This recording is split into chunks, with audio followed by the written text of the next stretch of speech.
right, Coach, definitely not the outcome I know you and this team wanted. Just talk about the series against WT and the team's accomplishments as a whole this year. Well, it starts with the Oklahoma Christian game, and Cheyenne came out and didn't have her best stuff, was, struggling to find the strike zone a little bit and just command, but she just battled and got out of some tough situations. And then, Lauren Dela Cruz hit a big home run, gave us 2-0 lead, and it looked like that was going to hold up for a while, and then finally they got to Cheyenne a little bit, and, they just scrapped, and it's the way that Oklahoma Christian's been all year. They're a senior-oriented team.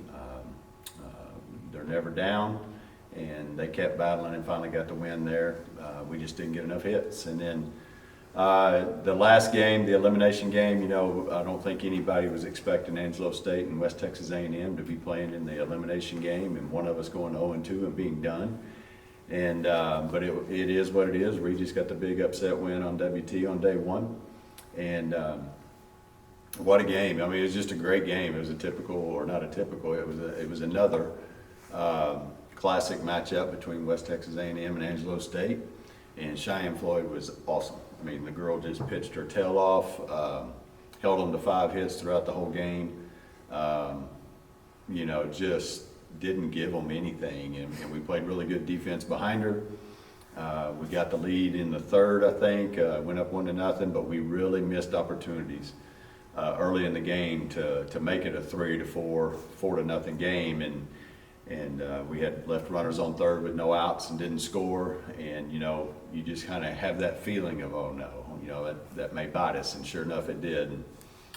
But Cheyenne, we could have won that game 1-0, and unfortunately we lost 3-1, and it sent us home for the year. And it was a disappointing way to end the season for sure after such a great season, and going from 7th place last year to 3rd place this year in this conference is an accomplishment. Winning the Golden Horn here at Angelo State University for the first time in program history was a heck of an accomplishment.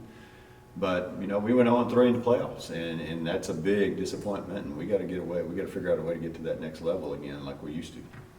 And then heading into the off season, what are some of your goals with this young team? The athletes that'll stay, and then of course heading into Well, it's getting everybody to buy in. I mean, I'm not going to. There's no doubt about it. We've still got a group of players that just think that they can do what they want to do, and that's got to stop. And we've got a ton of kids coming back. We only graduate 4. Now, granted, big shoes to fill, but when you have that many people coming back that have the amount of playing time that they've had this year, the bar is going to be set high. This year it was kind of getting back to where we need to be. Well, we've gotten back to that area code of where we need to be. Now it's time to get back to that championship level, and I'm excited about the pitching staff coming back. We have a ton of offensive starters that'll be back. Actually, I think we only lose one. Ashton Durner's the only offensive starter, or no, Keeley. We graduate 2. Can't forget Keeley.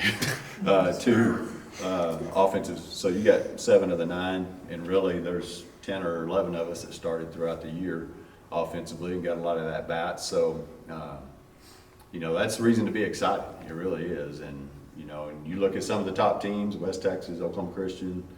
They're losing some good players too, so the amount of returners that we have coming back has us a reason to be excited about the future. Good.